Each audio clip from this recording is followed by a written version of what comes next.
Besides Dawood. Walaikum salam. That's you, Dawood? Yes.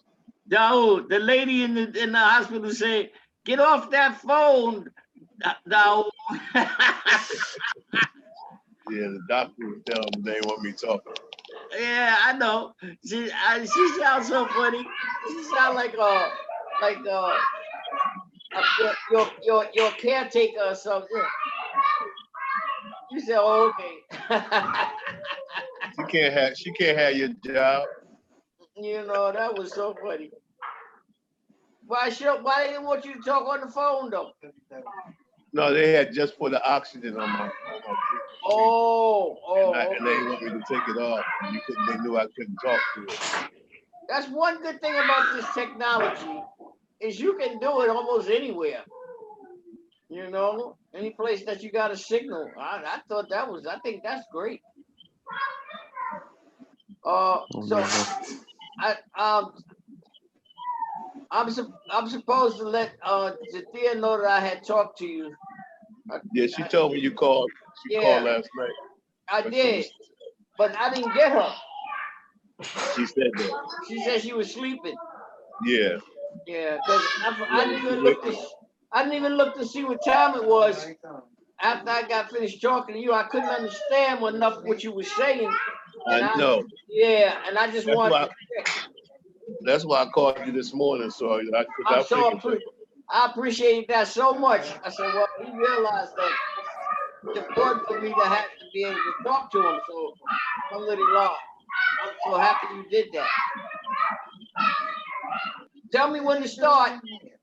We starting now, Shaykh. Ameen. Starting now, Shaykh. I was just waiting on you to give salam to Hajj Dawood. Alhamdulillah. أعوذ بالله من الشيطان الرجيم بسم الله الرحمن الرحيم الحمد لله رب العالمين الرحمن الرحيم مالك يوم الدين إياك نعبد وإياك نستعين اهدنا الصراط المستقيم صراط الذين أنعمت عليهم غير المغضوب عليهم ولا الضالين آمين اللهم صل على سيدنا محمد الفاتح لما أغلق والخاتم لما سبق الناصر الحق بالحق والهادي إلى صراطك المستقيم وعلى آله حق قدره المتعظيم أشهد أن لا إله إلا الله وحده لا شريك له وأشهد أن محمدا عبده ورسوله اللهم صل على سيدنا محمد النبي الأمي وأزواجه أمهات المؤمنين وذرياته وأهل البيت كما صليت على إبراهيم إنك حميد مجيد اللهم إني أسألك من كل خير سألك من محمد النبي صلى الله عليه وسلم وأعوذ بك من كل شر مستعاذك من محمد النبي صلى الله عليه وسلم اللهم صل على سيدنا محمد عبدك والنبي ورسولك النبي الأمي رضي الله عن أصحاب رسول الله صلى الله عليه وسلم لا حول ولا قوة إلا بالله العلي العظيم يا همة الشيخ احضرنا بهذا المحضر والتعطفي من دورة تعطينا بالظهر أما بعد السلام عليكم ورحمة الله وبركاته. Welcome everyone. Alhamdulillah. Thank you for coming to join us on our weekly Maliki Fiqh class. And thank you for joining us too, Muhammad. Alhamdulillah, just want to remind everybody, please type your questions in the chat, inshallah, if you are able. Please type your questions in the chat if you are able. That's the best way for us to have your questions, and we'll ask your questions at the end of the class, inshallah ta'ala. And may Allah reward everybody for coming and participating in this act of ibadah, because seeking knowledge is an act of ibadah. So we have the opportunity to come and seek knowledge from our teacher, Shaykh Ameen Abdul Awwal, in this blessed month of Ramadan. And you know, the hadith about the rewards of the people seeking knowledge are many, that the angels and the fish in the sea and all these other parts of creation are seeking forgiveness for us as long as we're seeking the knowledge. So we pray that Allah make us, count us among those people. And I'm congratulating you all for taking advantage of our teacher, Shaykh Ameen Abdul Awwal, who's teaching us lessons from the Shara Saghir that he studied with Dr. Suleiman Dunya, that he began studying over 50 years ago. So without further ado, I'm going to hand it to my teacher, Shaykh Ameen Abdul Awwal. Bismillah.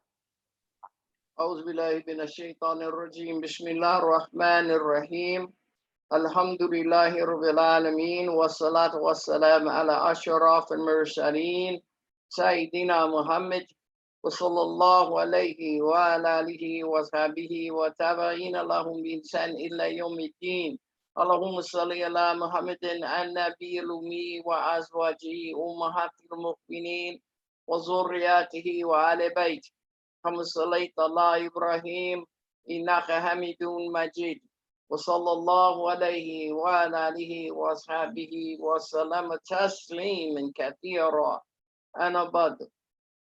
So Salam alaikum to the whole class. Special salams to my friend Frank and to Haj Dawood. And is Ajib there? Is Ajib in the class? Is I don't see him yet, Sheikh. I don't see mashallah. his number yet, but he may be running a little late. Big salam to Ajib and big salam to his brother Ahmed, Imam Ahmed Abdul Salam. And to everybody else, Abdul Kadush, because I get a lot of calls after the class. People, telling me how they appreciate us doing this work. I really appreciate the staff that does this work.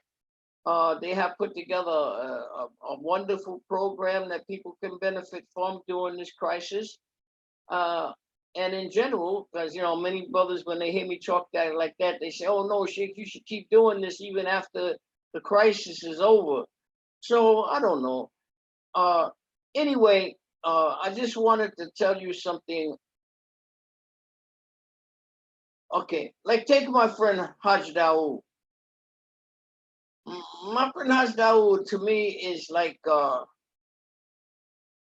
confidant, like I really consider him as my friend. Everybody have the different concepts of what that means. But for me, these type of things are always connected to Islamic values. And it has surrounding it, it has some precedents that have to be taken. So once the Muhammad sallallahu alaihi wasallam, he said to the Sahaba, he came in, he saw a man praying on the side. He said to the Sahaba, "Do you know him?" So they looked at the man. He was well dressed and everything, and they said, "Yeah, we know him. He's somebody that I would marry my daughter to." So he looked on the side. Alaikum salam barakatuh. Did the signal drop for everybody? Assalamu alaikum, Sheikh Ameen. Alaikum salam barakatuh. You cut out for a second, Sheikh. Did I?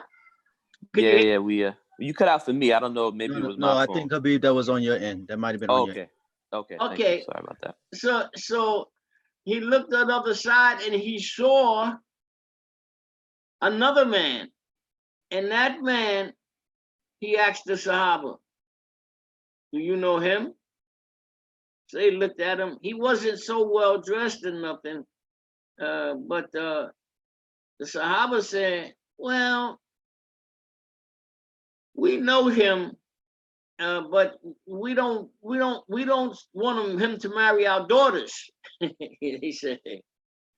So the Prophet sallallahu alaihi wasallam, after hearing that, he said, "Well, how do you know these people?" They say, we know them because they come and pray with us every day. So Muhammad sallallahu alaihi wasallam say, no, that's not the way you know someone. You know someone by doing activities with them, by doing something with them. That's how you know them, not just by praying with them every day.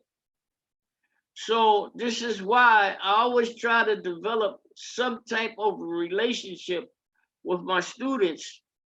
So, I get to know them. This is one of the reasons that a computer class for me is not as accurate as being able to talk with them in the masjid. Can you see the screen okay, Habib? Or Frank, you can see the screen okay? Yes, Sheikh. Okay, alhamdulillah. So the Prophet sallallahu alaihi wasallam said, no, you got to do things with them. He said, because that man who was the well-dressed man, and you say you would marry your daughter to him, you shouldn't. He's not the best prospect to marry your daughter to.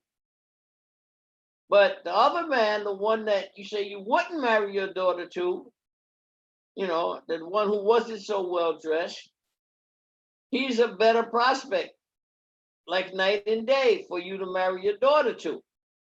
So this lesson he showed the Sahaba, you can't always look from the outside about a person. You have to get to know them from spending some kind of time with them and doing some things with them.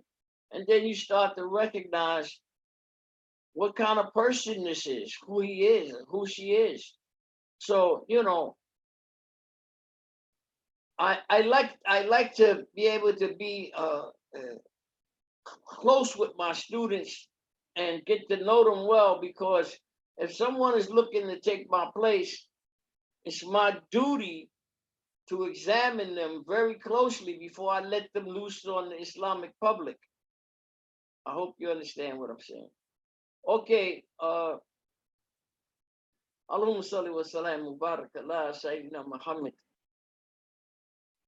I have many questions that people have been asking, because, you know, by Allah subhanahu wa ta'ala's mercy and his grace, we are coming near the end of our blessed month of Ramadan. I think we have like maybe 7 days left or something like that. Ramadan is either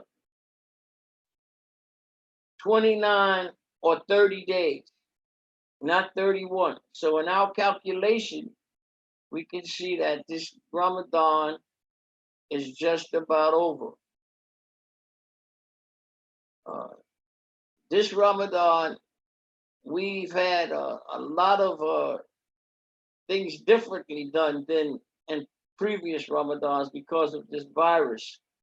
But we've been able to, alhamdulillah, we've been able to circumvent the problems to the best of our Islamic ability and still continue in fasting and prayers. Of course, we can't do it like we normally would do it, but Allah subhanahu wa ta'ala knows our condition, and he, in fact, is the orchestrator of our condition. Don't be fooled. Nothing can be done without Allah subhanahu wa ta'ala's permission. So I'm sure there's good in it for us. We just may not see it now, but there's good in it for us. Okay, so let me just go to the book for a few minutes.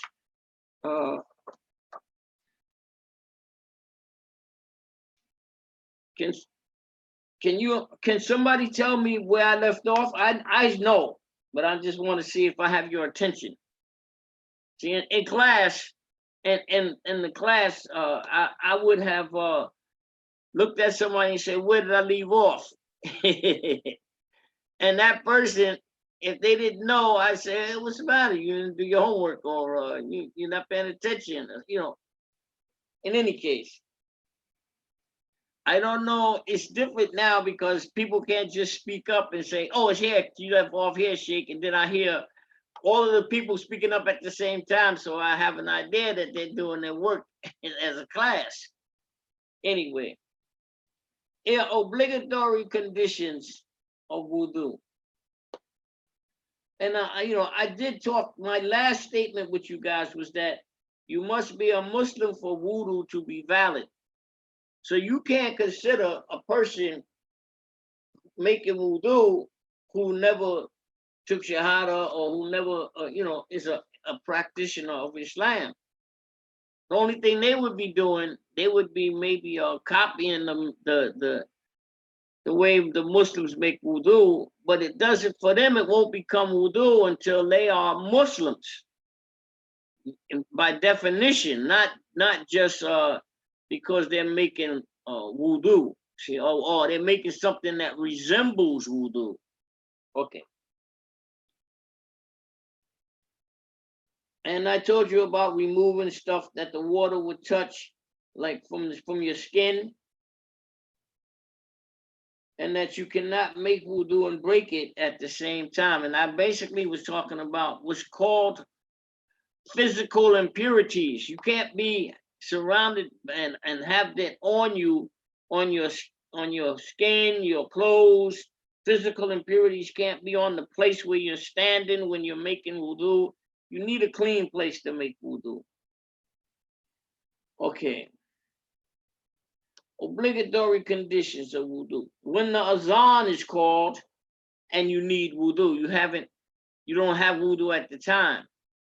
The only time that Islam allows a person who has broken their wudu to not rush to make new wudu is if you're in a student-teacher position. The student and the teacher, if they break wudu in the middle of the lesson, then they don't have to get up and go make new wudu. The jurists say because they may miss, they hold this learning in such high regard, they say they may miss some part of the lesson that without having that part of the lesson, the other part of the lesson won't make very much sense. So they allow the teacher or the students to still sit even though they have broken wudu. Just because of the level of the education is such an important thing that they want everybody to get that information and not miss out by running to go make wudu. So in general, when you break wudu, you should make wudu again. But one of those things that they allow you not to have to jump up and go make a new wudu when you break it is when you're a student or a teacher. They say it's obligatory to make wudu when children become of a mature age. This takes a lot of discussion. I'm just going to give you the information on this from right now, and then later I'm going to break all these things down. But when children become of a mature age, they have some signs of what is a mature age, among which is like hair on their private parts. My teacher used to talk about the nose, that when you press the nose of a child, when you start to feel two different areas, that is the age of maturity has arrived. If it's just this one bone, and they're still a child. Yani, this stuff needs a lot of discussion. So I'm not going to do that here. I'm going to do that as we go along. I'll be explanatory as we go along. When you have some doubt about do you have wudu or not, and the azan is called. In Islam, doubt is looked at something that it's on the negative side. Like if you have doubt, do I or don't I, you don't. Hope everybody understood what I said. If you have doubt, do I have or don't I have, you don't. Because doubt itself means that you don't have it. Doubt itself is a sign that I need to do it precisely again so that I know I have it. It's the same thing in prayers. If you making your salat and you wonder, did I make 3 rakats or 4? In a 4 rakat prayer, you wonder, did I make 3 rakats or 4? To remove the doubt, what do? I know a lot of people out there are trying to go. They probably put their head up. I know, Shaykh. I know. Well, unfortunately, I can't do it like that here on the computer. But you always add. You always add more. If you say, do I have 3 rakats or 4, and that's some kind of doubt, you immediately say, I have 3 rakats that I know for sure, and I'm going to make 1 more to know for sure that I have 4. So this is the principle of jurisprudence, is that if you have less, if you have two ways, if you have more, do I have more or do I have less? You always take less and work up. Okay. Now, it says, things of blood do not break ablution either from the inside or the outside. Things of blood do not break ablution. So I've always had problem with the people in this decision from the jurors that they get it kind of mixed up.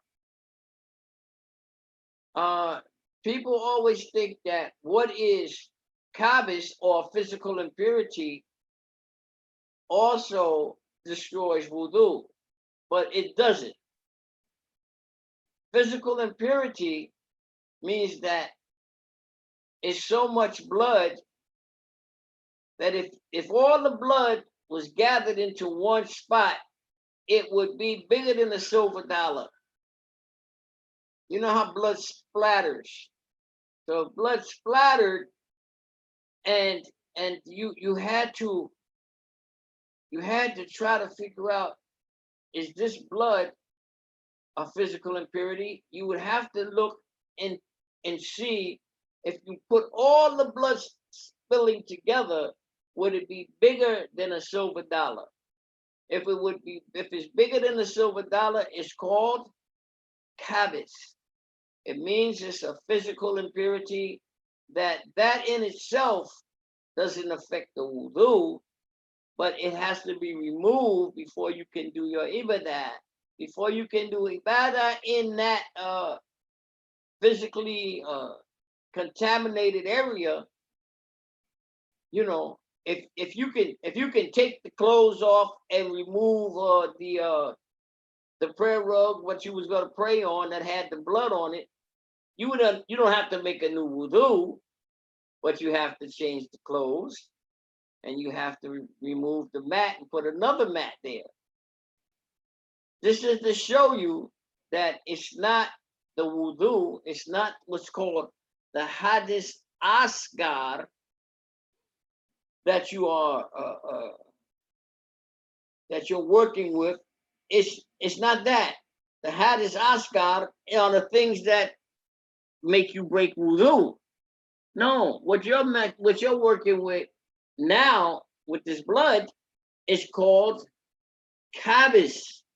It means it's a physical impurity, not a spiritual one.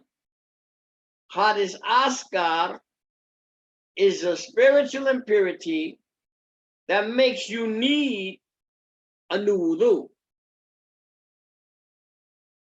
Making urine, excrements from your bowels, passing gas.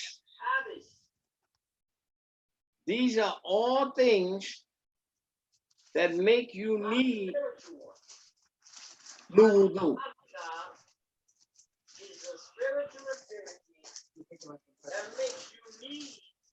I don't know why I hear that voice. Your voice. That's my voice. Picking up an echo. And my wife says picking up an echo. Okay. Hold on. Sure. Okay. So things of. Let me see. Mhm. Ask them if they can still hear you. Can you still hear me? Yeah, Shaykh. Yes, Shaykh, we hear you. What? I think I just had to mute someone. I think they just had an echo coming from their device. Yeah, it wasn't this, Sharon. It wasn't this. It's something that Dr. Habib said he had to mute somebody because it was them that was interfering. Whatever. Okay, you hear me now, right? Yes, Shaykh. See, this is better. Alhamdulillah. Okay. Shaykh, if you're able to lift the screen up just a little bit. Lift the screen up. Okay. Yeah. Sharon, we got another book. If it's not difficult. Or even you can tilt it back. It's not difficult. Don't worry. It's all right. Okay. I can't tilt. Let me see.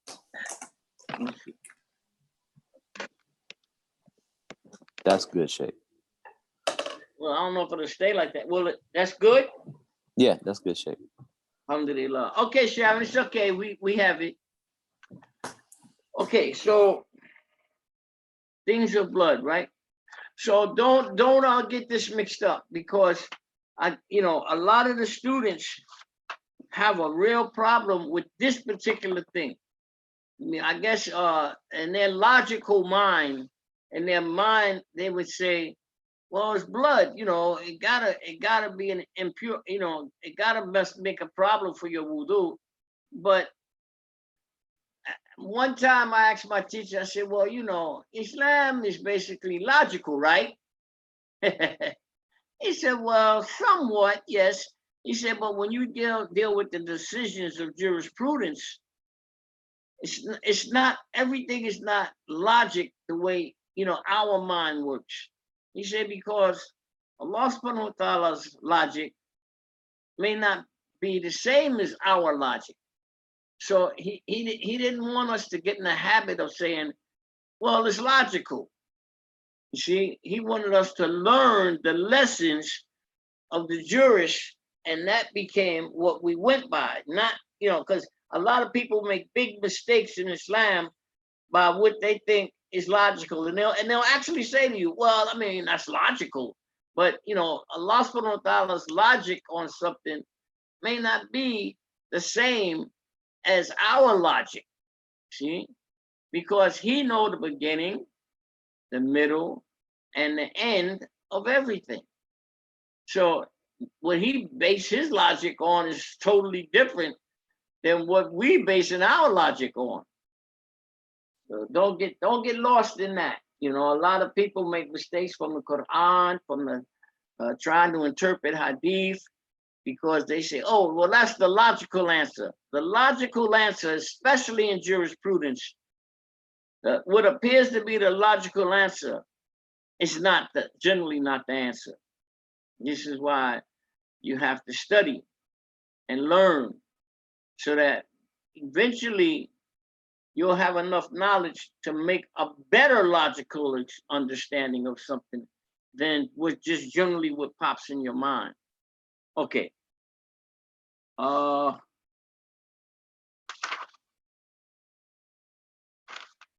So something called gallstones. Gallstones, pinworms, semen that comes out without a woman does not require ghusl, only wudu. Again, gallstones, pinworms. I never saw pinworms. I've been doing this lesson for many, many years. And I know what it says, but physically, I have never really seen pinworms. I've had some people tell me. Say it again. Some people, have had that. They say look like little white worms. Little white worms. Okay, but I personally have never seen pinworms. But this is something that requires a new wudu. Semen that comes out without women does not require ablution or ghusl. It doesn't require ghusl, only wudu. And so one of the things that they use as a example of that is, let's say somebody is riding on a camel or a horse. And as they're riding, they feel something wet and they examine themselves and they have some semen that has come out, but not by any type of intention. It's just, from the riding, the rubbing in the riding has made them have some pre-ejaculation. This doesn't mean that they have to make ghusl, like when a person actually, manipulates themselves to the point where they have a ejaculation. They need ghusl. But this is something that comes just because, you don't have any intention for it or anything, but just the rubbing this makes you need a new wudu, but not a full bath or ghusl.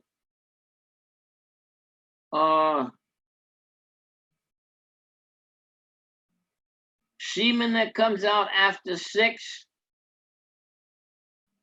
breaks ablution for men and for women. So this section of wudu has come to an end. The people who have really sat through this lesson and absorbed the lesson and, you know, asked their questions and different things like that, they are now considered as people who know about wudu. They can tell other people, you know, and help them learn their wudu better, which is the right thing for the Muslims to do when they learn something that they can trust, is to, you know, spread that information, teach and let other people learn. But as I always tell my students, that's only to the people who want it. You don't force this information on people. If they come and say, well, you know, brother so-and-so, I understand you took some lessons on this particular subject. Can you explain to me what the lessons were? And you know, I tell them yes. But if you run into a situation where you're trying to tell somebody what you learned and they telling you, man, I don't want to hear that, get out of here. Don't keep pushing it. Leave them alone. If they don't want that information, then okay. You know, it's not going to change your condition. Just let them go. You know, in any case, wudu, this subject, is the foundation for prayer.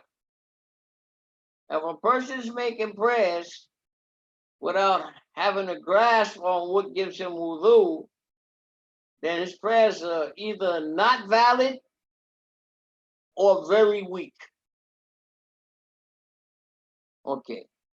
The next subject is going to be to make ghusl. Let me see, is there a time on this? I don't see the time. Can you give me my watch right there, please? 12:35. 12:35? Oh, so I'm good. Alhamdulillah. Okay, so the next part, Frank, you okay? Yeah? All right, alhamdulillah. Okay, the next part is we're going to do chapter 2, which is ghusl.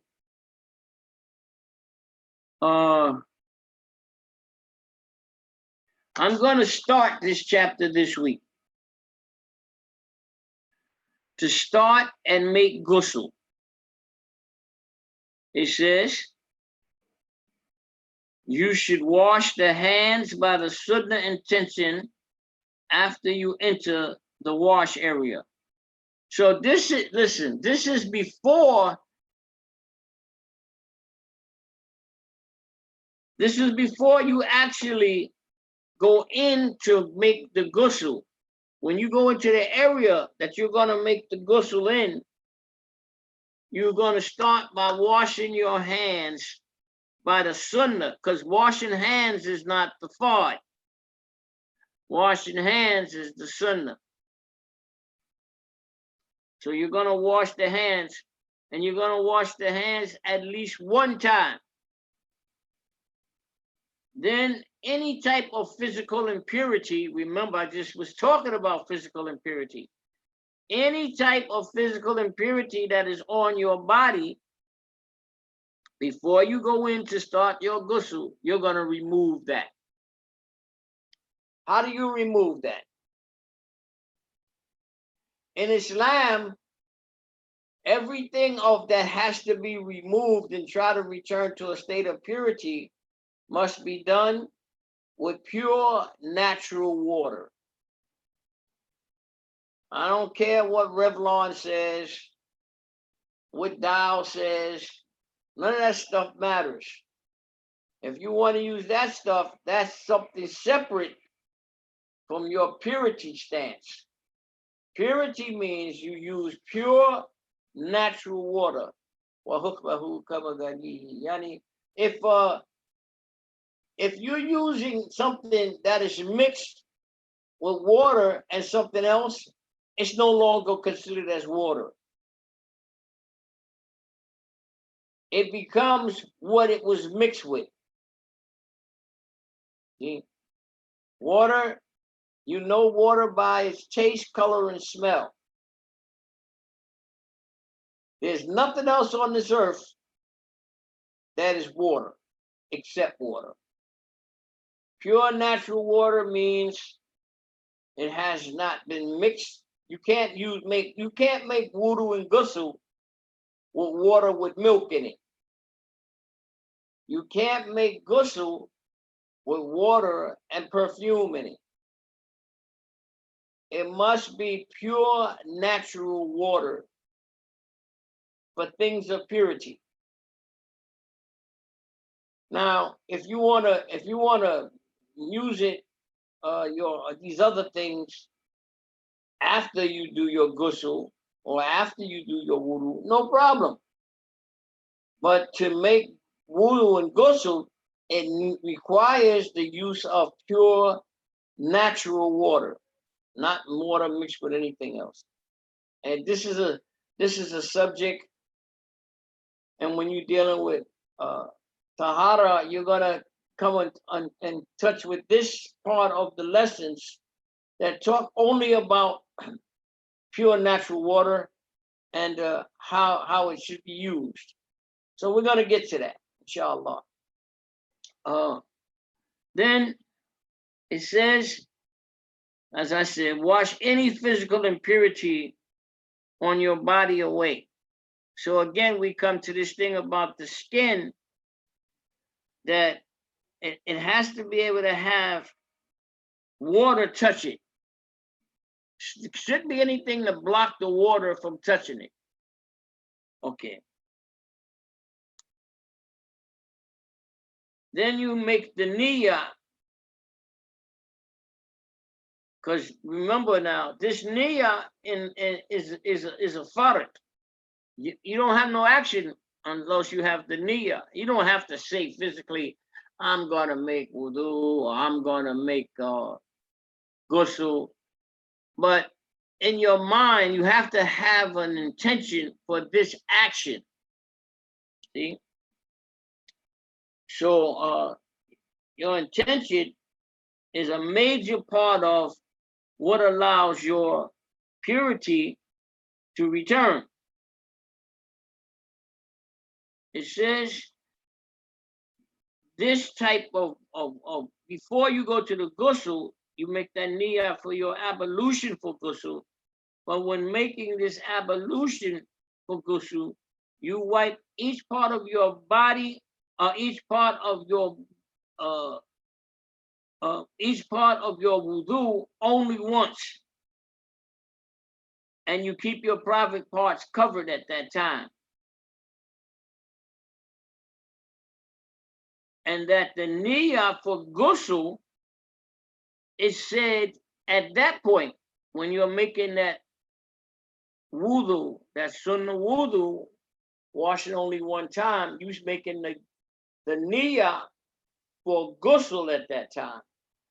Because this sunnah wiping wudu is because you're going to wipe those parts that may be missed in ghusl, like your nose, inside your nose. Of course, you should put some water in your mouth prior to the ghusl and spit the water out. In your ears, you're gonna have to go at least once in your ears before you actually literally do ghusl. These things are done so that you don't miss any part of your body, because the fard of ghusl, the obligatory part of ghusl, is that water must touch every part of your body at least one time. This is fard in ghusl. Now, let's say that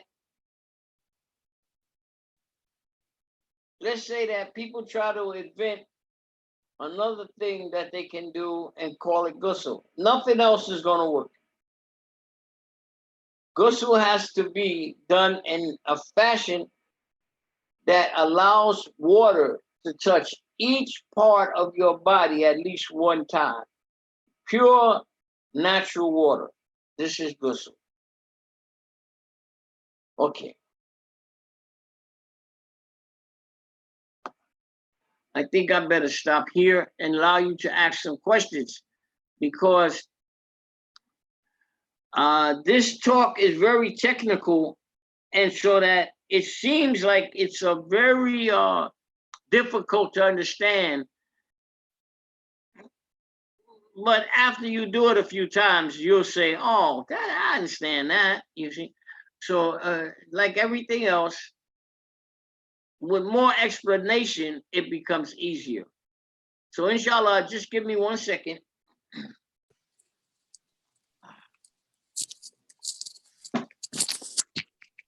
So I think anybody who's come late, please type your questions in the chat if you are able. Inshallah ta'ala.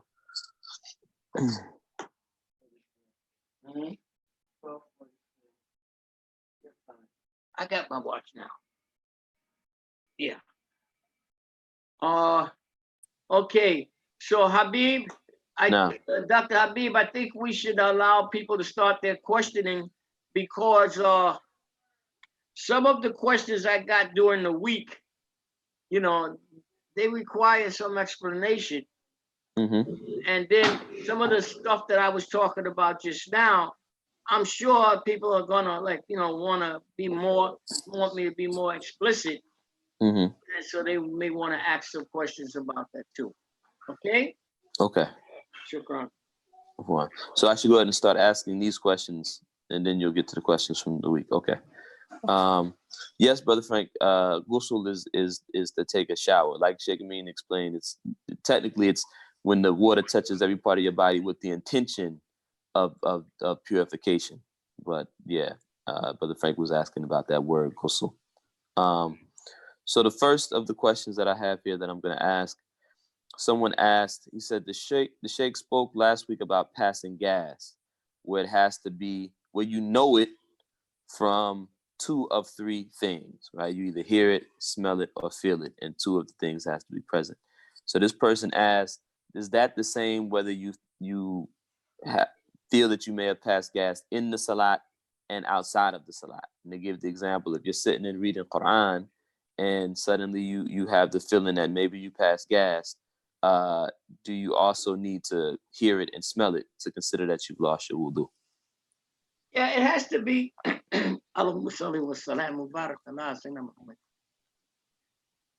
It can't just be something that you think you broke your wudu. It shouldn't be. Because if you do that, then you consider that you broke your wudu. It's like you making yourself have a broken wudu by not being specific in what broke your wudu. So what I'm saying, if you're in prayer and you feel something in your stomach, but you don't smell it, you don't hear it, you can ignore it. So, oh, that's probably just some movement in my stomach, but it's not gas, because it doesn't have the other conditions that are necessary to say that I broke my wudu. Sometimes what we do is we overthink ourselves. We should just follow the rule. The rules say you need 2 out of those 3 things. So if you have a smell, you smell it, and you feel something, you can consider I broke wudu. If you only have one thing, if you smell something and maybe it wasn't, but you didn't have the other two things, any of the other 2 things, then maybe somebody else broke their wudu and you smelling that.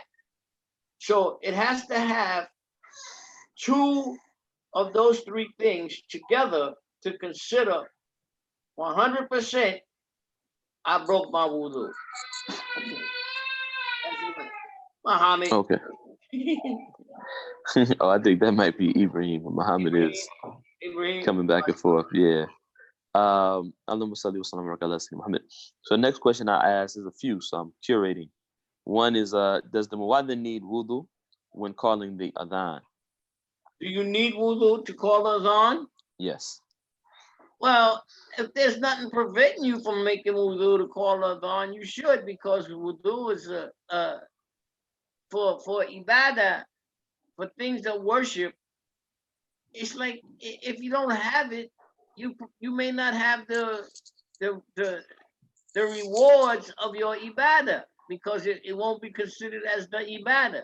So physically, like you can make adhan and then go and make wudu, but you shouldn't do it that way. If you know it's time for something worship, and you're gonna be the person who calls other people to go and make wudu, you should not have wudu yourself before you call for them to go and do it. You understand?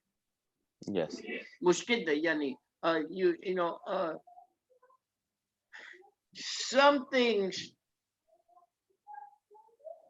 Some things, if you follow, reasoning, you will say, I already know, I understand that.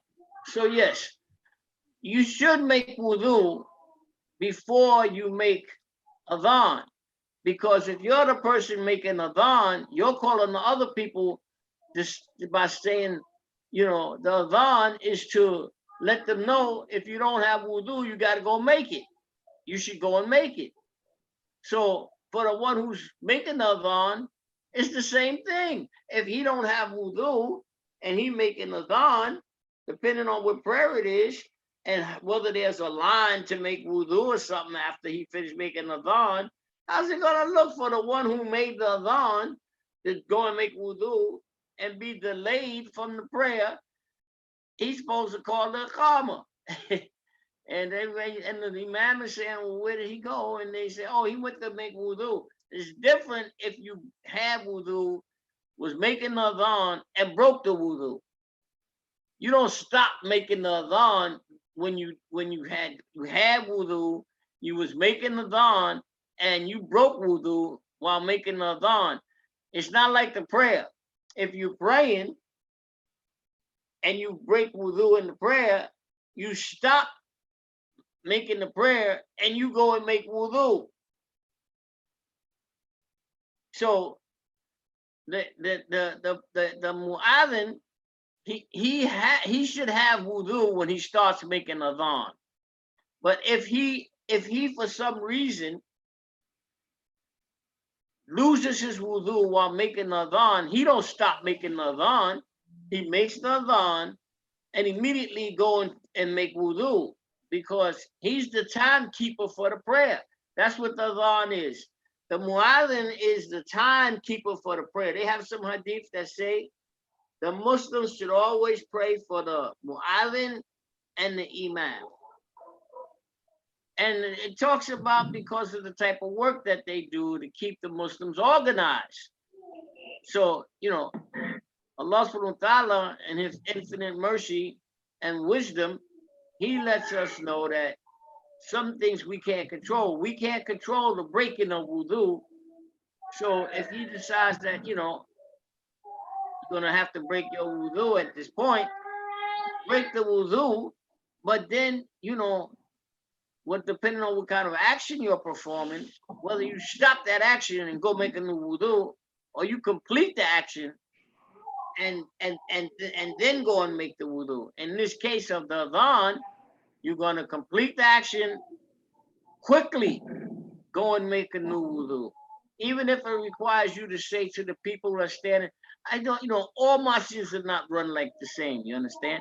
Some places you won't have a long line all the time, but in most of the Islamic centers, they have, it's a long line to get them make the wudu.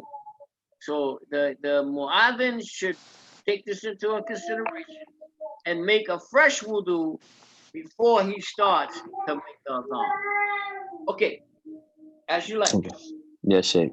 So this person is asking, there are hadith where the Prophet ﷺ is reported to have washed his mouth out whenever he ate, like fatty foods or something like that. Does this mean that he used to make wudu, or just that he would wash his mouth out? If he needed wudu, he made wudu. But the washing out of the mouth, if it was wudu, they would say he made wudu and he washed out his mouth. The hadith that talks about that doesn't say that. It talks about him from his fingers, that he would wash his hands and then he would wash out his mouth. So I imagine that means that he didn't need wudu. He just wanted to get that greasiness out of his mouth before he starts to recite the Quran. No. Sheikh, someone also asked, he said, if someone is cooking sahur, while they're making the sahur, the adhan is called, can they still eat it? Yes. Yes. They have actually they have two adhans in the morning in the madhab Imam Malik rahmatullahi alayhi. One is the signal that if you're going to be fasting, you should do whatever you have to do to prepare for the fast. The next azan that you hear is going to say, now you got to come and pray. So the jurists allow you, let's say you were preparing your food, or you had your food in front of you, and you're trying to get it eaten before it's exactly time to start the fasting, or even if it's time to start the fasting and you haven't eaten, they give you permission to eat anything that you have available that doesn't have to be cooked. And you can eat that, and then you come and join, at least catch at least one rakat of the prayer with the imam. This is a special dispensation for the people who, not by being lazy or anything, but they just, they weren't prepared. They were sleeping still, or they had to use the hammam, or whatever it is that prevented them from keeping a good time schedule for the fasting period. That if they're a little slow, or they haven't gotten it done at that point, they still have the right to get it done before they can be considered as being derelict of their duty. I hope you understood what I said.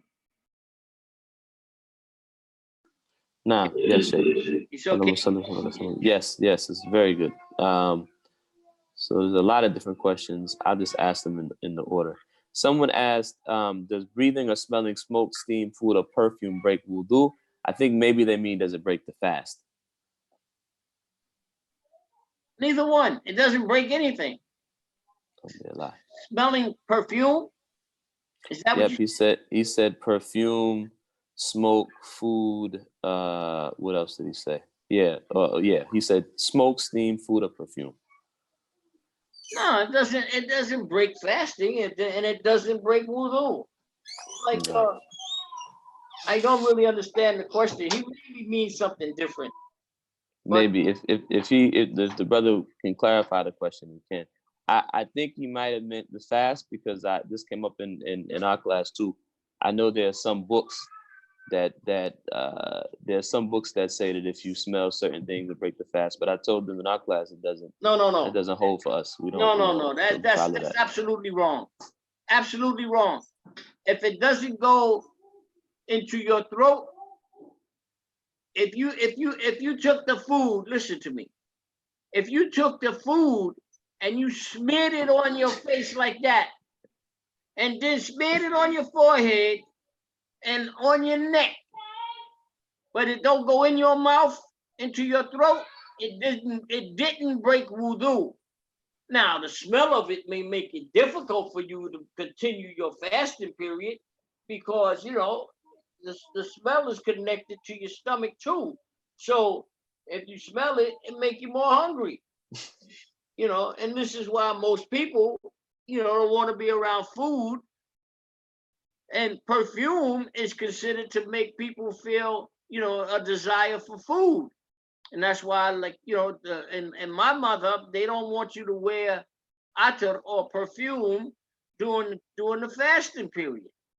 So, you know, it's kind of like Mokru and Matabi Malik to, like, you know, be all smelly, all good from perfume and be around people who are fasting because it makes their stomach, you know, react.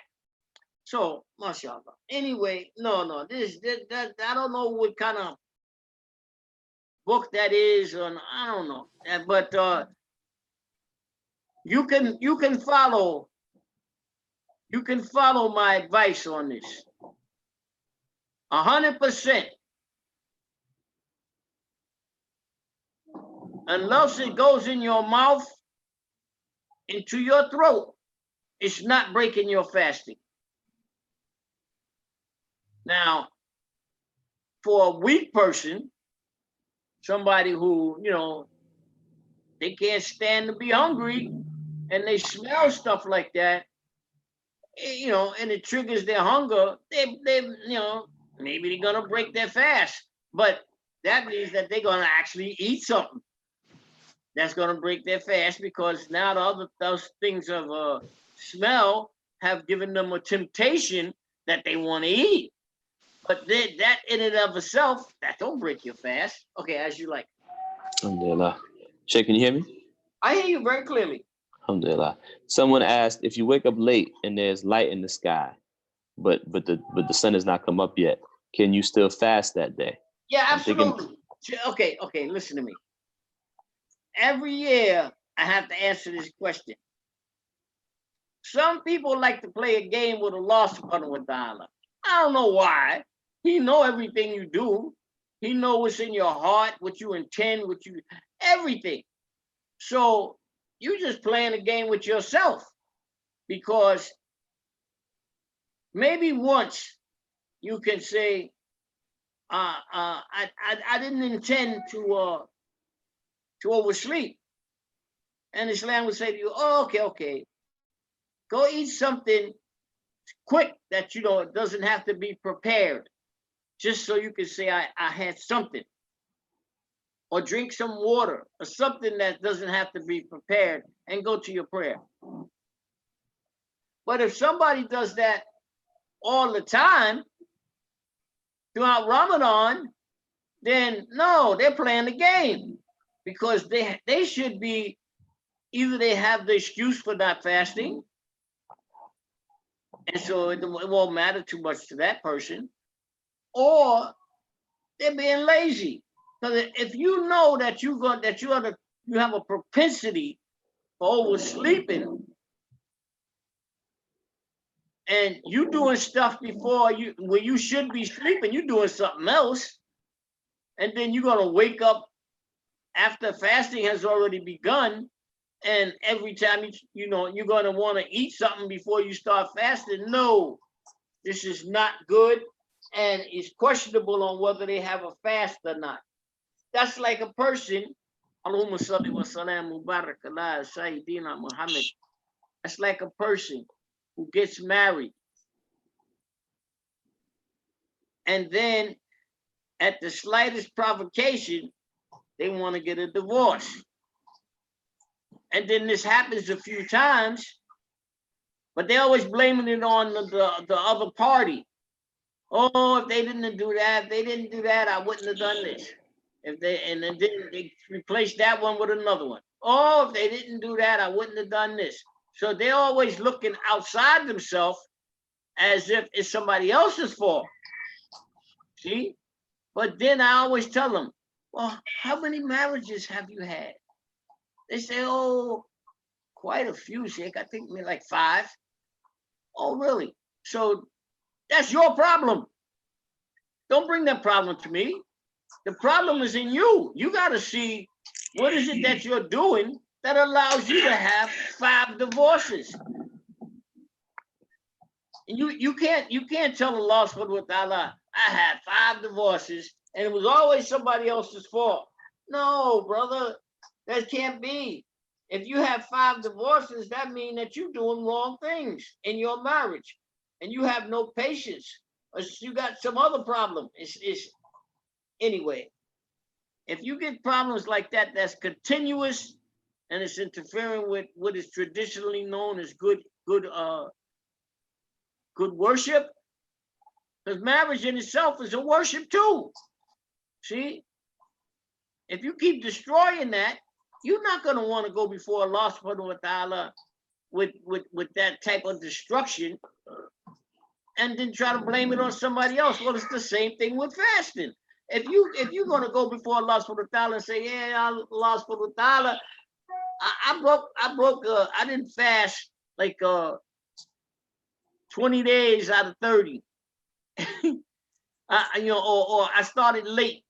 I had to eat something after fasting had started. 20 days out of 30, that's inexcusable because you've got to prepare for your ibadah as if it's the most important thing in your life.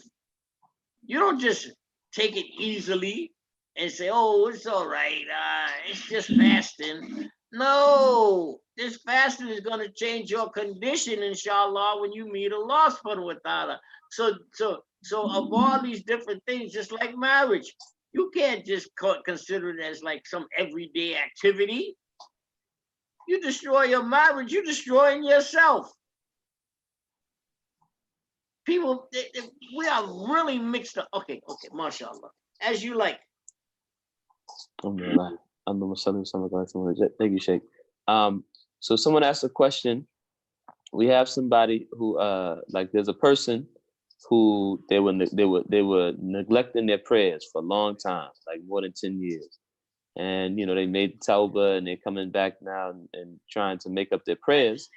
And they were informed that they should not make nafil prayer and that they should focus on making up the prayers that they missed. But they want to know how do they rectify this issue when they don't know how many prayers they missed over the years? Where do they start to calculate it? Yeah.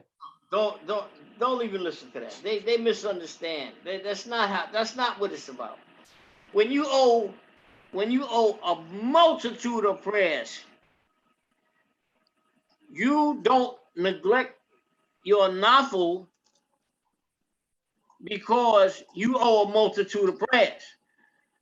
You see, you still when you get to the point where you owe so many prayers that it's questionable whether you'll ever be able to make those prayers up. You reestablish yourself like where you make everything like you normally would have made it if you didn't owe all of those prayers. See, when they tell you don't make nafil because of some previously owed prayers, they're talking about a small amount of previously owed prayers. See, that the time that you're using to make a nafil could be used to make up that small amount to help to diminish that small amount of previously owed prayers.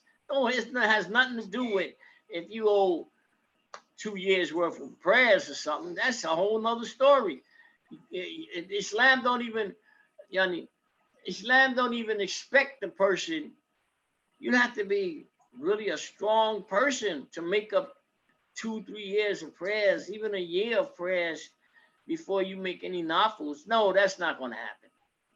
So you push that to the side and you start to make your prayers like you normally would do, including the nafil. And every time you get a chance or you think about it, you try to make up one of those previously owed prayers by making, instead of making 2 zor on 1 zor, you make 2 zor. See, if you make 2 zor for a year and you owe the year's worth of zor, you will make it up. But it doesn't tell you when you owe that many prayers, don't make nafil. No, they got the wrong. Don't teach that to anybody. The people who want to be instructors, don't instruct that way to anybody until you fully understand that you don't tell people don't do something until you understand what they call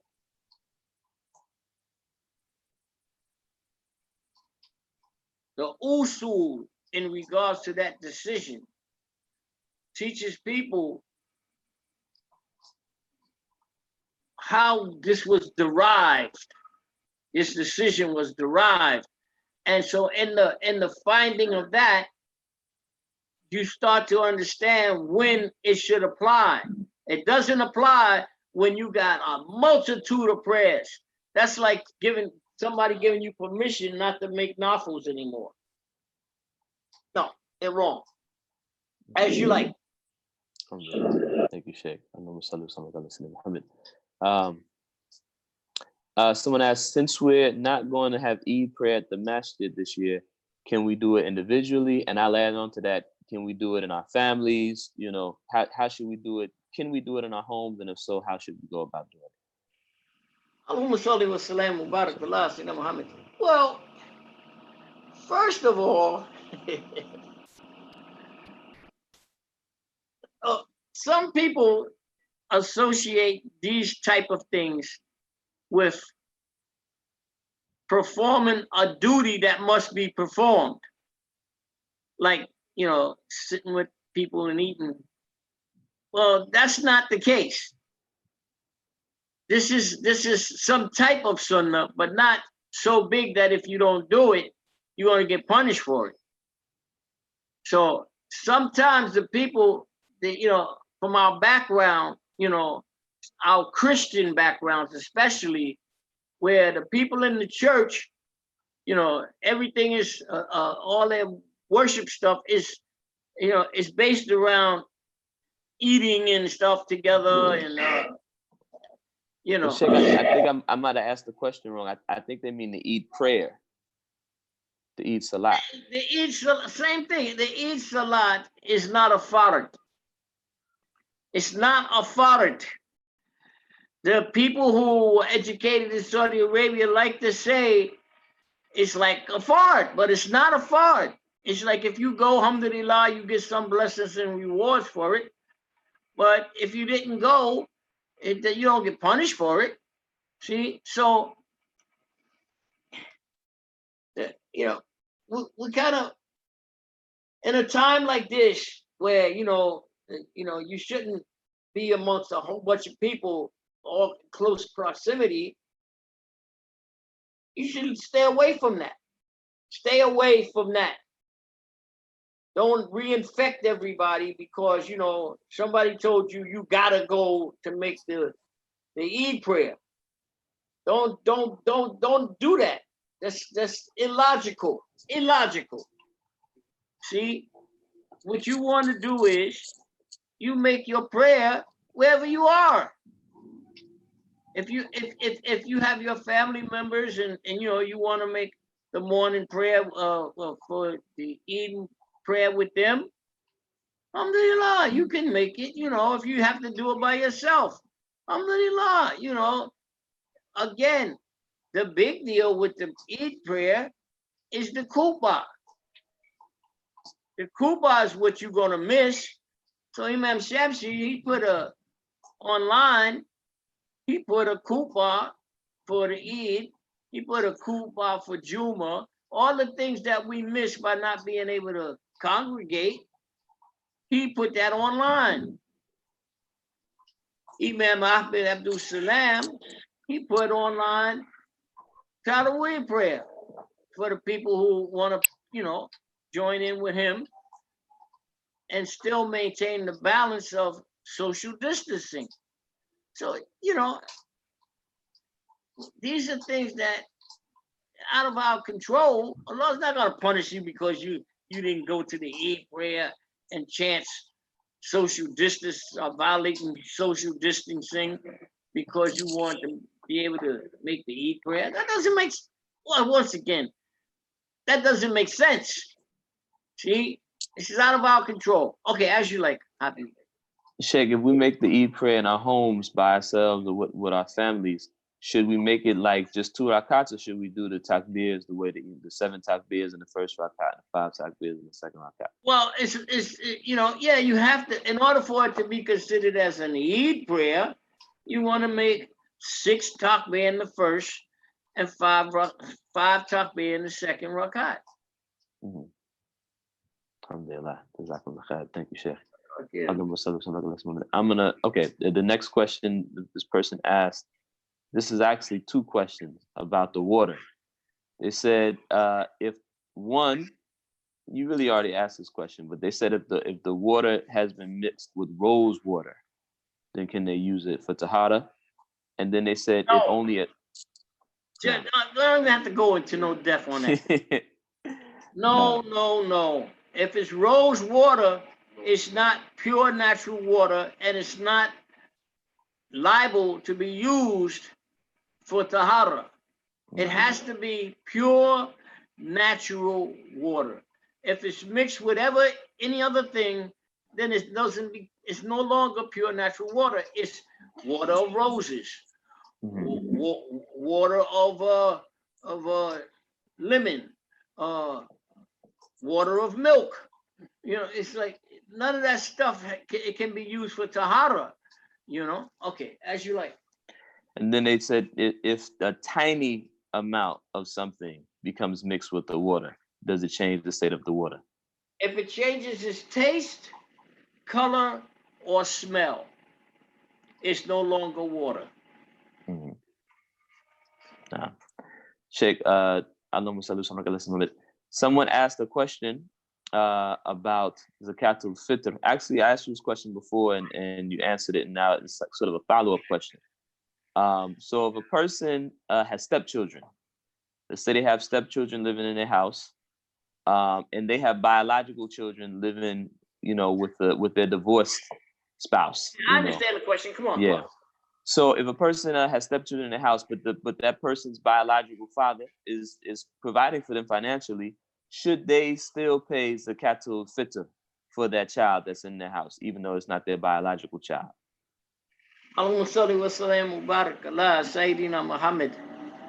If the child depends on you for its maintenance on a consistent basis in or out of Ramadan, you are required to pay zakat for that child.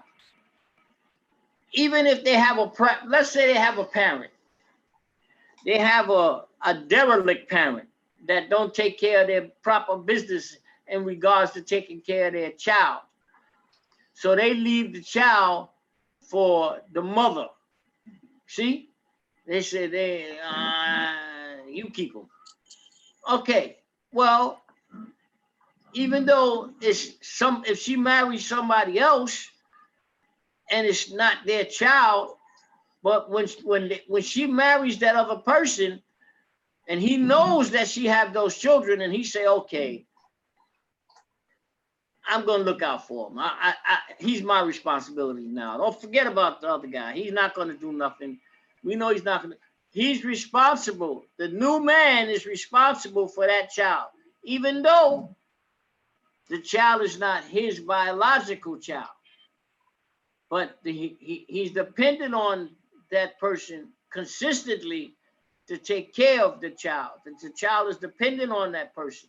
See, he is what's called a dependent, in which case you are responsible for all of your dependents. It doesn't mean that they have to be biological children. See, if you have more than one wife, each one is a dependent, even if she got much more money than you. So you're responsible. That household, you're responsible to pay that zakat. You can't just say, well, she got money, she can pay her own zakat. No, you gotta work that. You gotta say to her, I have to pay zakat, but I'm short $20, but I gotta pay zakat. Then you get together and y'all pay the zakat, but it gotta be paid. You following me? Yes, sir. Yes, sir. But now, what if you have a stepchild, and like say I have a stepchild, and the child's biological father, he's doing what he's supposed to do. He's giving money for the child to support the child, but they living in my house. Do we both pay zakat al-fitr? Then he can pay it. No, only one person have to pay it. Both people don't have to pay it. Only one person have to pay it. If it's the biological father and he's taking on his responsibilities, he should pay the zakat, even if the kid don't live in his house. See? But yes.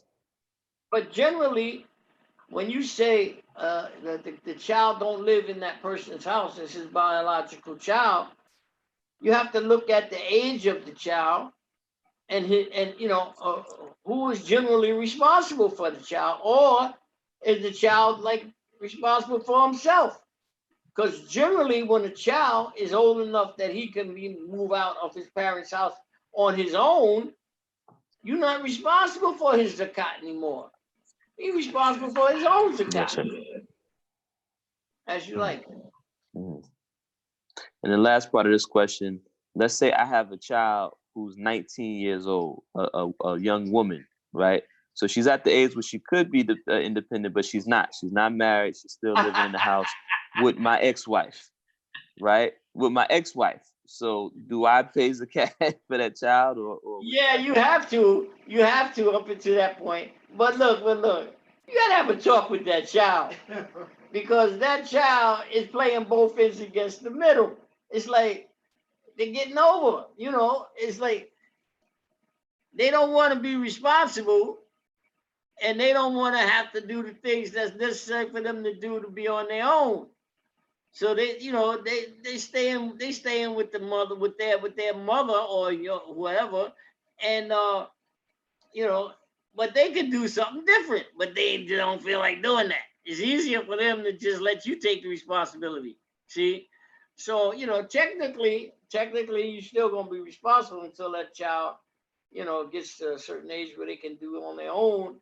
19, I would say, is they should be responsible, but Islam don't exactly agree with that. So, at 19, if they still in your house, you should pay. Shaykh, what if they're going to college at 19? So they don't live in your house, but they still dependent on you. No, you still pay. Okay. Alhamdulillah. Thank you, Shaykh. If they're going to college, they may not even have lunch money. So you can't expect the impossible from them just because they reach a certain age, and you want them to be successful. Zakat is a responsibility that until they get to a point where they don't need you for they're not like you're dependent like that, you pay. I think that is $10 for each individual. I don't know if every year it goes up. So I haven't checked, but with the you can go online and just look up the Zakat Council, and they'll tell you how much. Check, I think it's $10 again this year. I looked it up a little while ago. Yeah, I think it's still 10. But when I became a Muslim, it was $3. Allah. Now it's double figures. Nah. As you like. Shaykh, I have a few more questions, but I see it's 1:20. Do you want me to keep asking them? There's a couple short ones I can ask, and then maybe we leave the long ones for next week. Wait a minute. Sister Miriam wants to have her questions answered. Okay. So let me look at her question. And say, Habib didn't answer. He didn't let you hear my question. I don't want to be. One of the people you don't want to mess with is sisters. When sisters are about their ibadah, you better make sure you try to accommodate them, or else you're gonna have a problem. Yes, sir. Yeah. So if you see anything from Sister Miriam, you gotta tell me what she asking. I don't see any. I don't see any from her. Okay, then you can ask me a couple of more. And, okay. We're still in what's called the Adha time for prayer. The Adha time means it's still a good time. If we was in the masjid, we would have prayed already, because the muadhin would have called the adhan and then the iqama. So we would have prayed. But being outside of the masjid, we're judging by what's called the good time of prayer from that subject of adda and kadda time. Kadda means overdue period. We haven't reached that. Adda time means it's still in the good time, and you have a choice. You can pray now or pray before the adda time goes out. So as you like. Okay.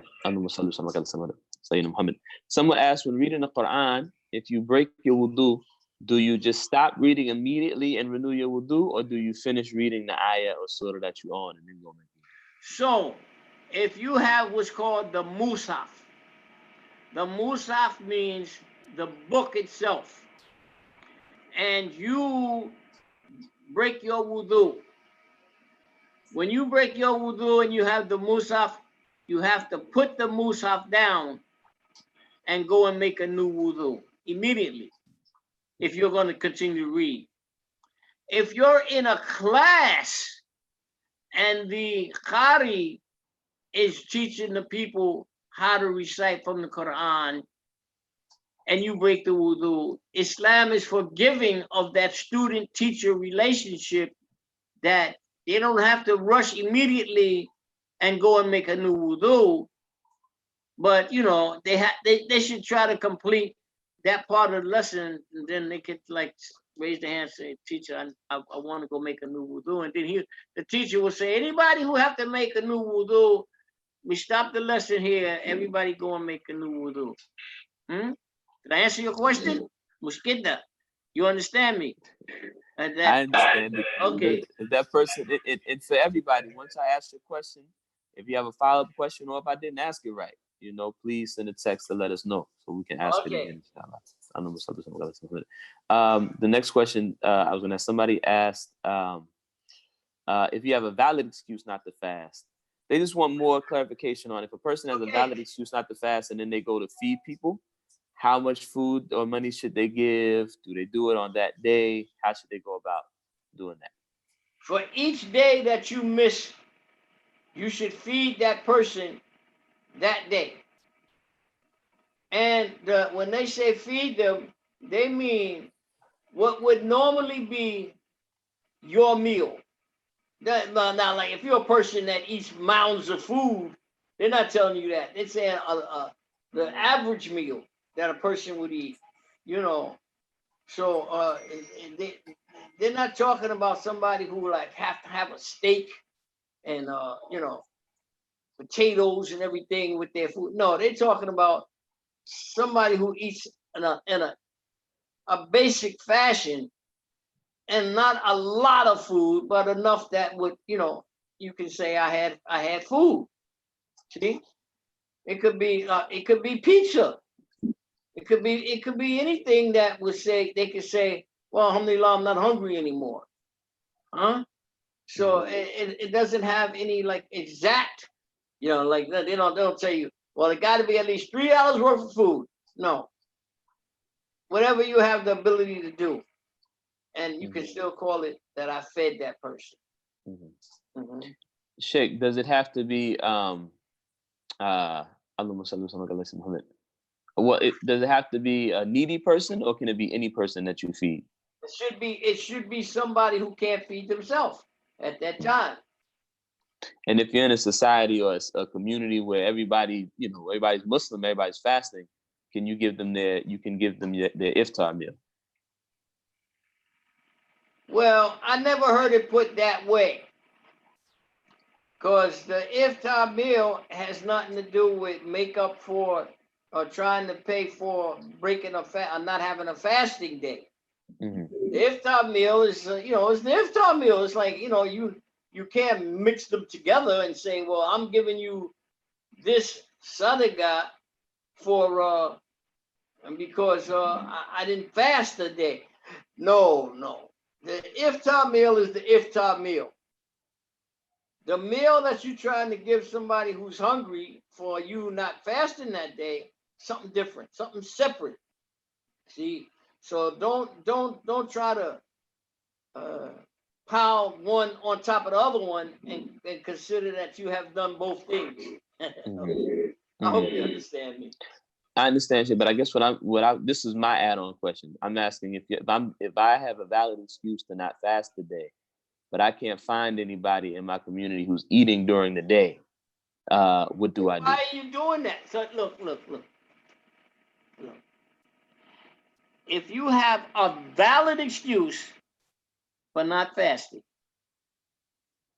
a valid excuse for not fasting is like your doctor says you can't fast because if you fast, it's dangerous for you. You may die, or you may get extremely sick, so you don't fast. So when you hear that, you consider one day I'm gonna try and recoup this day in some kind of way, even though it won't exactly be a day of fasting. It'll be like a makeup, trying to make up, you see? But it's not like of such an emergency, like a person who actually, like let's say a person who woke up and was gonna fast that day, and because they started kissing their wife, and then they kind of lost control. And so that person, his fasting not only have to be made up, and that for him it would be more emphatic to try to pay off something to help him to say, well, I made a mistake, but I'm sorry. And he don't want to delay, and then he got to worry about 60 other days that he have to make up fasting, plus that one. So it's like a totally different thing about not fasting when you have a positive excuse, and then for the person who don't have a positive excuse, he got penalties. So for the person who don't have no penalties, if he can give speed or some person something that exact day, so alhamdulillah. But if he can't, then he can keep calculation and maybe feed that person the next day. See? So yes. Yeah, it depends on how emphatic is your problem. You may walk out in the street looking for somebody to feed. In New York, believe me, you're gonna find somebody to feed on almost every block if you're really seriously looking. You just, but don't just give them the money. This is where people fall into difficulty, because rather than them telling the person, you can sit right here, I'm gonna run upstairs and get you a sandwich and some juice, just don't move, and then you come back and give them food. That's okay. But if you give them the money, they may take the money and do what? They're gonna get high with it. They may use the money to buy alcohol. See, so you want to give them food. That means that if you don't have food upstairs to give them, you got to take them to some place where you can pay for the food while you seeing where your money is going. Do you understand? This is not like taking as easily as people do. They have a saying about the people of today that when we do sinful things, we just brush it off like that, like it's a fly. We don't consider it as like that big a deal. Whereas the Sahaba, things that we don't even consider as a sin and they did, they considered like a mountain was on their back. See? So I mean, we have to try and do our best. The hadith say everybody's a sinner, but the best of the sinners are the ones that are constantly asking Allah subhanahu wa ta'ala for forgiveness. In our case, it doesn't just mean saying words. It means doing the action. Like the action is to stop sinning to the best of your ability. Don't keep repeating the same one to the best of your ability. See? Okay, as you like. Okay, Shaykh. We have 2 more questions, and well, 3, but 2 of them is really 1 question. But the one I'm going to ask first, because to me it seems more urgent. Someone said, if a mother remarries, what should happen to the child? Is the child supposed to go live with the biological father? And what if the biological father is not? It's not coming through clear. I can hear you, but it was breaking up. Try again.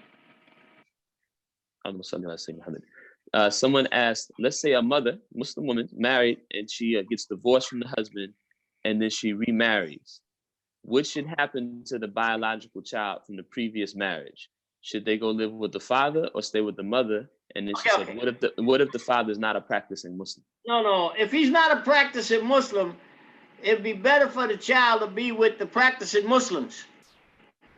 You understand? Better for the child to be with the practicing Muslims, because that's the example that he will grow up under. If you send him to a household that where the parent in that household is not a practicing Muslim, then it's kind of it's like you're setting the child up to fail. Who wants to do that? You don't want him to go into a household like where fornication and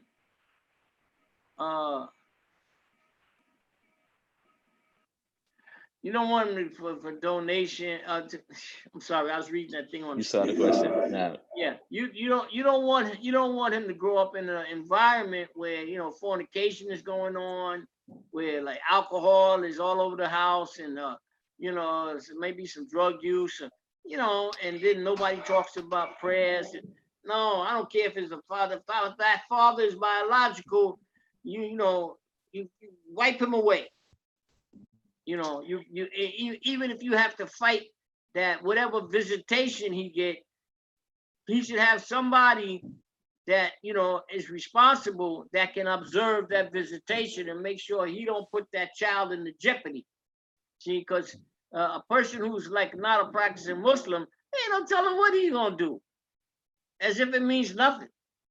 So let's look at this case in the Islamic way. If it's a girl child and she's still a little girl, it's preferable for her to be with the mother. Yeah?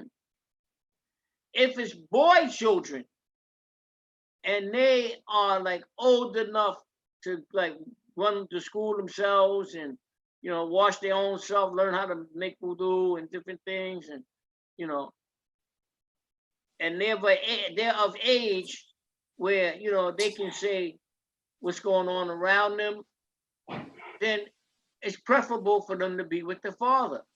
Because contrary to the thought of many of the women of today, a woman is not equipped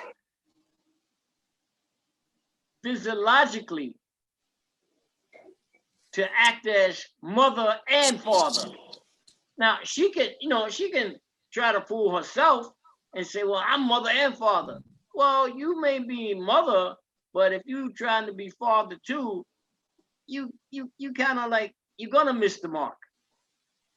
But don't misunderstand me. I'm not saying that I cheer on those sisters that try to perform that action, and some of them have had a numerous amount of success, especially the mothers of like major athletes and things like that they force the kid, they keep, you better go to school, they'll take them up to school by his shirt, and if necessary, they'll smack him around in front of the teacher and let the teacher know, I'm serious, he's going to go to school. So I'm not telling you that they can't help the kid, but I'm telling you they can't be his father. See, it needs a father to be a father. That next guy you bring into your home, ladies, you gotta try to understand. Don't look at this from the woman's lib perspective. The woman's lib is not it's not the real deal when it comes to raising of children. The real deal is that you don't want to bring some guy into your house who's not this young man's father and try to make him like he's his father, especially if the kid knows he got a father. You know, the guy could come in, you know, he could be friends with him and try to, you know, try to help him with in life decisions and stuff like that, especially if he's a good Muslim brother. But you know, it's not his father. Let's face it. You know, he may be a great guy, but he's not the kid's father. So, you know, if you really look at that, you're gonna always find, even if he respects that guy, even if the son or daughter respects that guy, he's not their father. So if you want to build a relationship with the kid's father, and you want to try to stay with the kid's father as best as you possibly can, unless like he's somebody that's dangerous, you know, he's trying to kill you or something, you got to get away from him. But in general, you know, when you get married to somebody, don't follow the example of the people of today where they get married and then, you know, they wake up in the morning, I want a cooler, I want a divorce, I don't like you no more. Come on. Who is that? That's not good for the kids. Especially not good for the kids.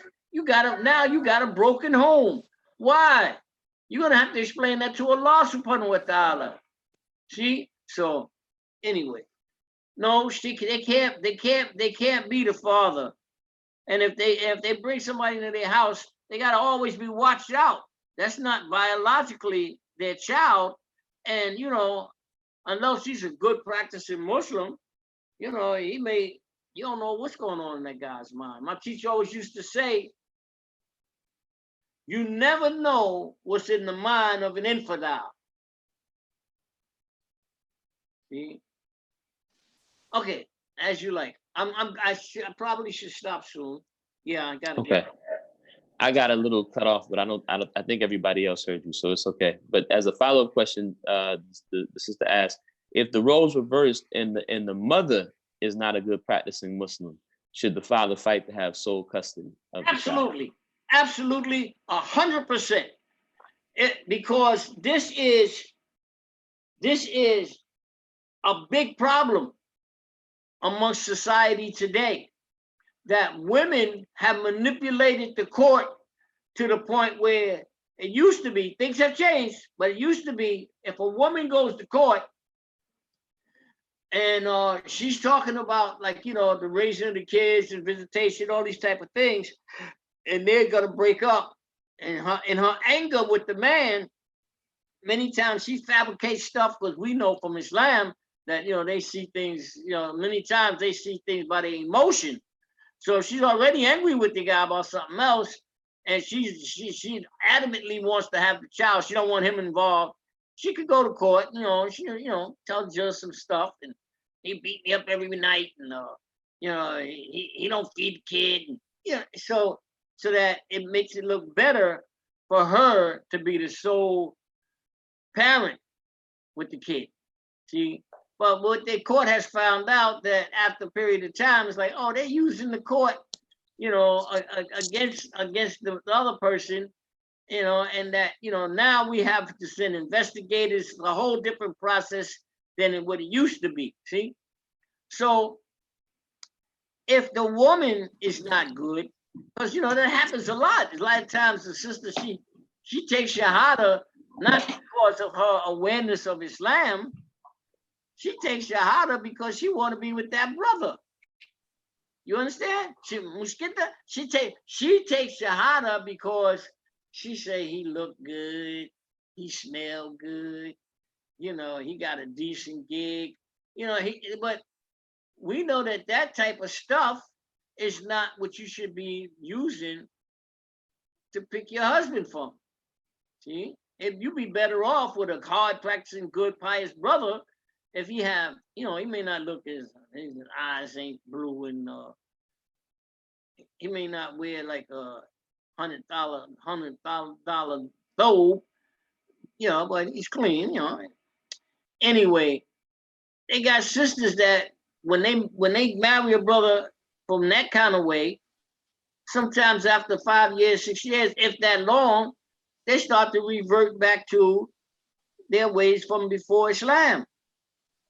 They may start drinking alcohol or using drugs or gambling or whatever, and they are now considered as a bad parent.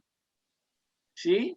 So if the father sees that and he knows that, what I would suggest the brother do is when he go to court, he gotta like kind of be calm, use his mind, not his emotions, and prove his argument to the court. See? So that means you gotta put in a little bit of work to protect your child.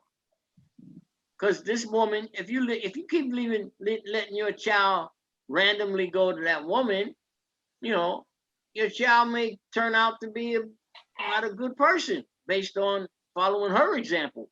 Do you understand what I'm saying? This is yes. This is no joke. It's a reason that every time I talk to somebody and I know they have children, one of my best topics with them is about the children. Truly, sheikhs are the protectors of children. We know. I have had cases where I tell the parent, "Yo, what are you doing? Can't do that to a kid. Where'd you learn how to be a parent?" You following me? So, this is for male and female. Many times I've had to intervene. So, I like to know the kid. You can't just put me off when it comes to the kids. Because I'm going to keep asking you, well, what about so-and-so? What about Abdullah? How's he making out? Is he in school yet? What school does he go to? The parent may not understand. They may just be thinking, oh, Shaykh just talking, he being nosy. No, I'm a protector of children. I'm a protector of children in spite of the parent.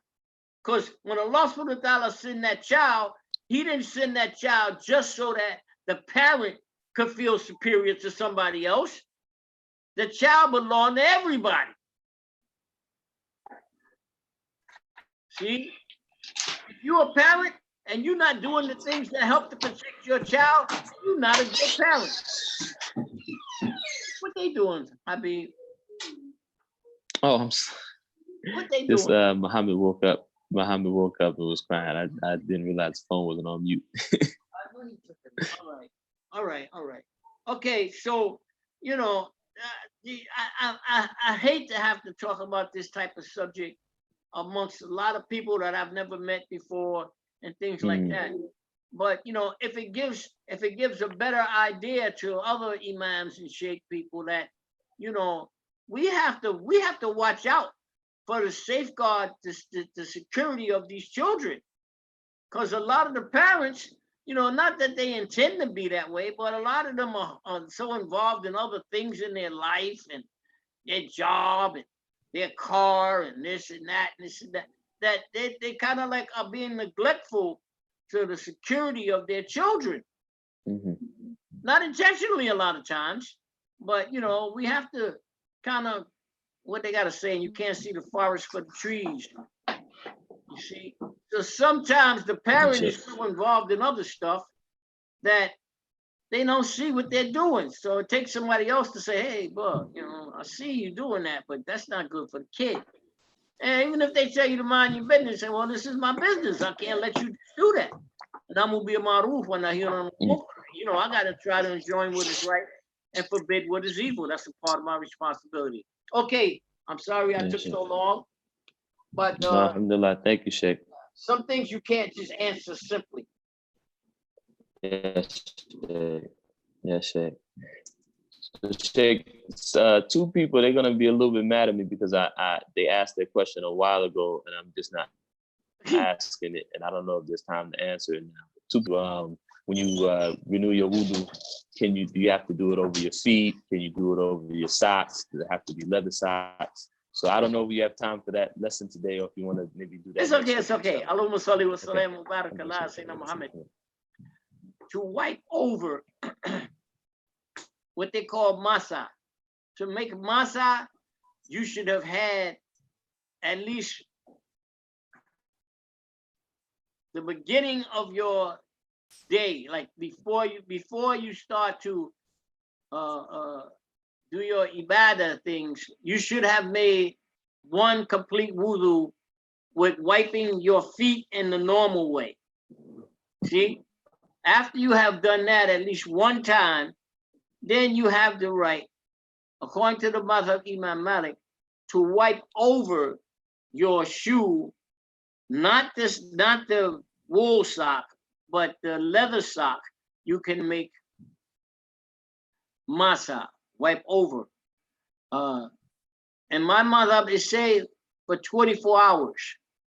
24 hours, you have the right to wipe masa after you have made a complete regular wudu and wiping, cleaning your feet in its normal way. So the decision regarding kuf is different. Kuf is the leather sock.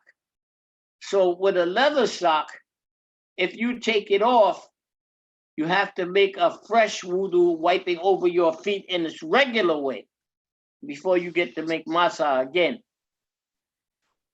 With your shoes, it's allowed that you can take your shoe off and still maintain wudu. So like say you go to pray, you have wudu. When you take your shoe off, it doesn't break your wudu. See, you can go pray, put your shoe back on and then walk out. But if you have kuf or leather socks, when you take that leather sock off, you broke wudu. You can't put it back on and make maza again until you make a complete wudu and wipe your feet in the regular way. Okay. As you like. I'm gonna stop now. Thank you, Shaykh. Well, this will be the last question because this is from Sister Mariam. She said, Okay. Can you donate your zakat to an organization that assists individuals in need? Well, Allahumma salli wa salam wa barak ala Sayyidina Muhammad. I think I answered this question many times this month. Actually, your donation is something different than paying zakat. Donations for, organizations that help people in some kind of way, it's called sadaqah. It's not zakat. The terminology zakat, the terminology that deals with zakat has certain borders that if you try to change it, you're going against the dictates of Islam. So the zakat should be given to the Islamic leadership to administer through the masjids or through the schools, Islamic schools and things like that for the Muslim people. See, these other types of charities, they're good too, but they're not zakat. Zakat is something that's basically have to be administered by the Islamic ruling governments.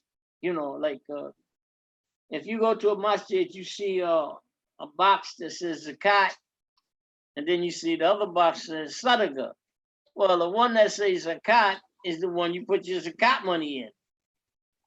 The one that says sadaqah, then that gives you a choice. You could either put it in that box for sadaqah, or you can give it to another organization, or you can give it to some people that need help. But in order for it to be called zakat, zakat is generally associated with what is collected by the Islamic ruling parties. See? And this money usually should be administered by the leader from among the Muslims in that particular area, wherever they are. I hope you understand me. This is something different. And when I was first initially a Muslim before education came, they used to say you can give zakat to anybody that's in need. That's not zakat. That's sadaqah, something totally different. Zakat is a political it's a political business that belong only to the Muslims. So much so that Umar Khattabi, when he was Amir al-Mu'mineen, the Khalifa, he said he would make war on the people who didn't pay their zakat. He didn't mean people who didn't give to charity. He mean the people who, you know, they have people who work for the Islamic ruling, for the governors, that those people are the zakat collectors. Zakat collectors for the government. And so those people who are zakat collectors, they are considered as, they can have some small portion of the zakat for themselves for doing that work. See, but that's just for the people that's collect the zakat for the government. It don't mean you can get a portion of something because people give a charity to an organization.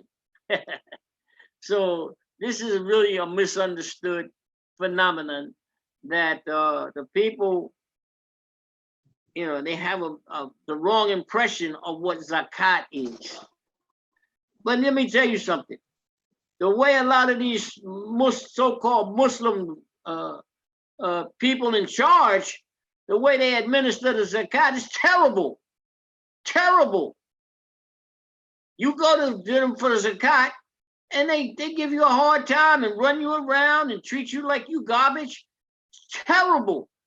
See?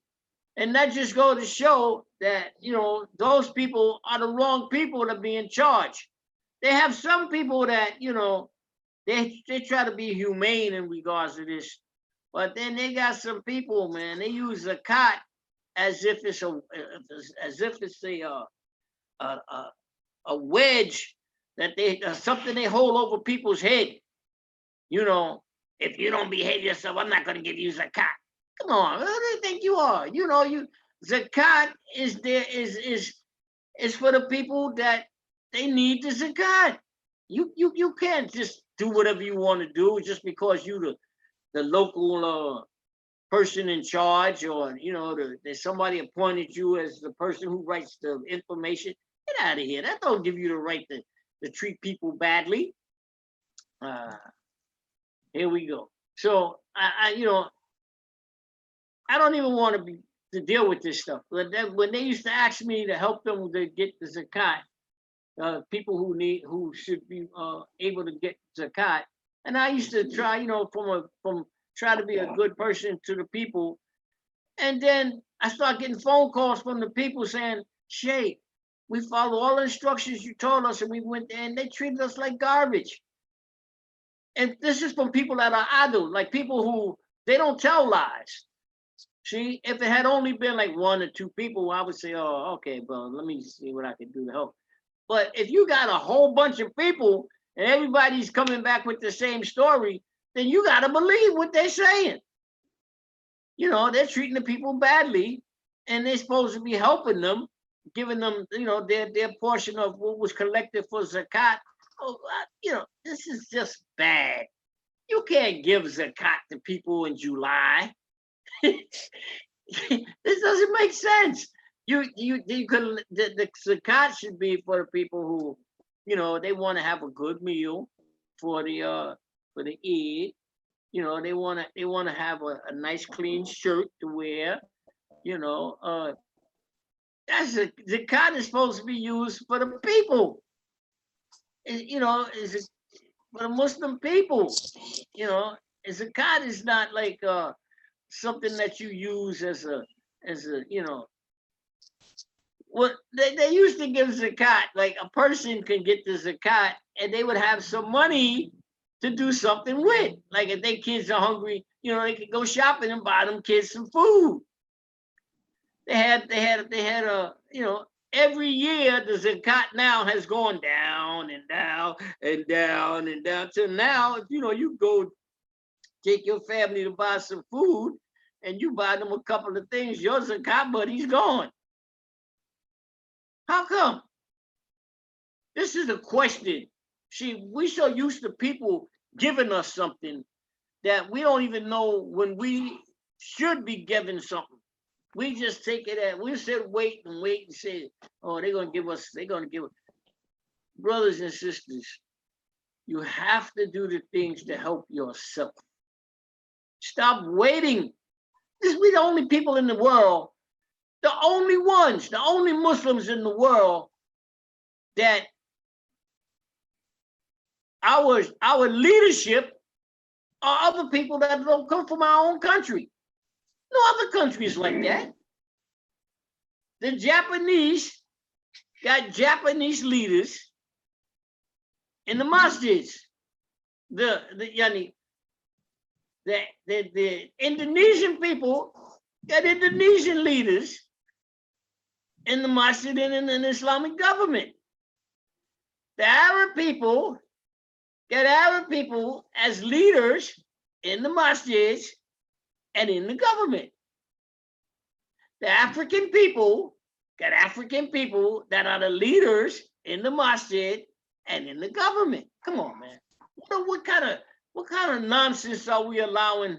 You know, it's our own fault.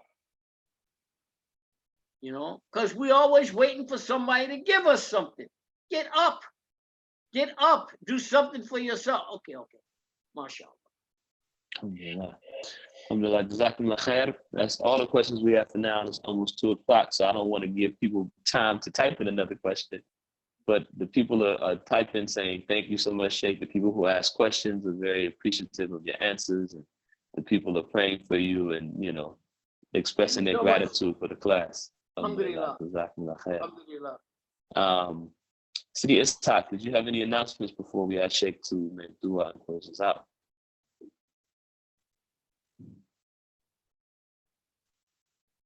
Assalamu alaikum wa rahmatullah. We want to thank Shaykh Ameen for another wonderful class and taking the time to answer our questions.